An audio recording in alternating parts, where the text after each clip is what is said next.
Hawakan niya ko.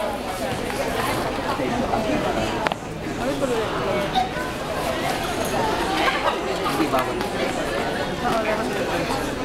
Ano na, ito nga, mas maganda. Ako nga kukuha. Saan ba asong nito? Yan.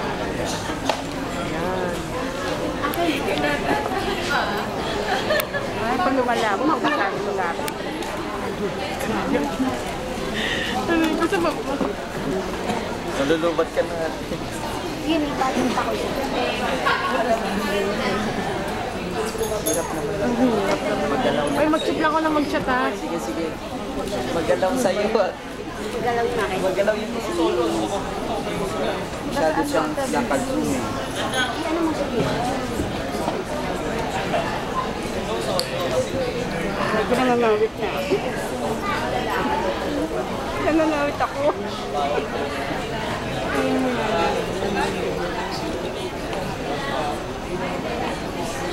So, paano mabababalik ito? Paano? Ibalik mo?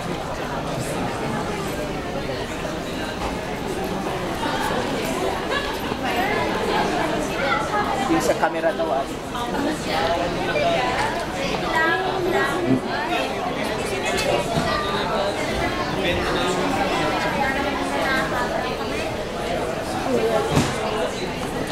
Sino na yung bagay? Pati pa talaga, sinuwa. Ay, shit. Ay, kumain. Nakuha naman sinabi niya na ano, nawala. Yung mga pagtao.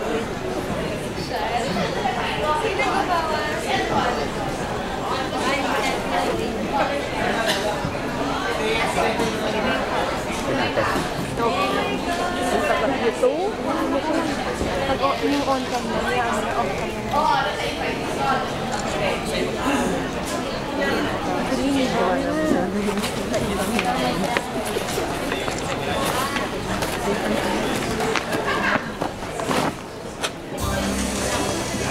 Sigaw. The biggest movie of the year.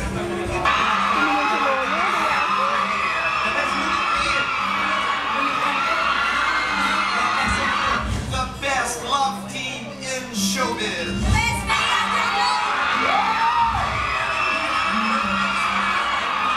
Pinakikiligan, iniiyakan, walang duda, sina John Lloyd Cruz at Bea Alonzo na Miss Like Crazy ng buong sambayanan.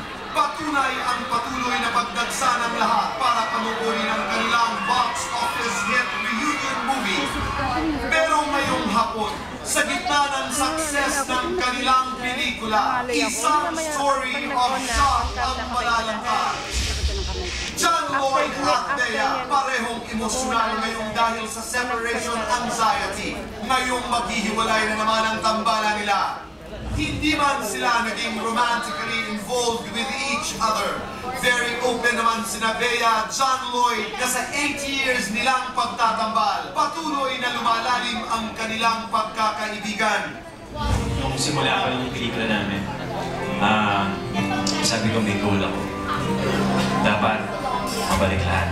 Friendship, closeness, yung pagiging okay natin. At lahat ito kumalik. Yeah, bumabalik siya. And then I realized, 26 ako, kalahati ng buhay ko nandito. At mahigit sa kalahati ng buhay ko sa show business, kasama ko si Bea. May kasama ko ng 8 taon, ba't hindi mo naman mamahalin yung tao yun? Sa special block screening ng Miss Like Crazy, sponsored by their Lovers Fans Club, inamin ng dalawang nalulungkot sila sa kanilang muling paghihiwalay. Another chapter is over.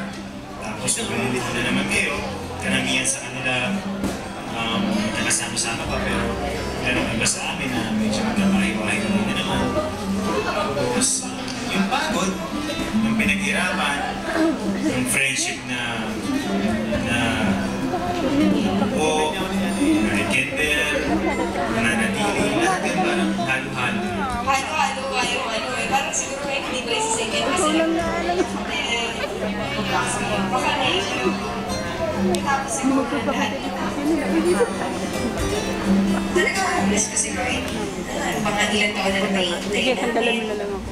Ngayong hapon, the blockbuster love team, John Lloyd Cruz at Bea Alonzo, may mga aaminin sa isa't isa. Live sa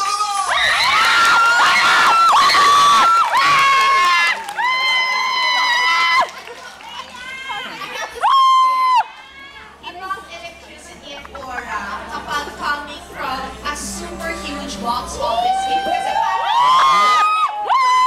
studio. Ikaw muna, babe. Kasi diba, how does it feel na talagang the Philippines is still so very much in love with the John Lloyd Bea love?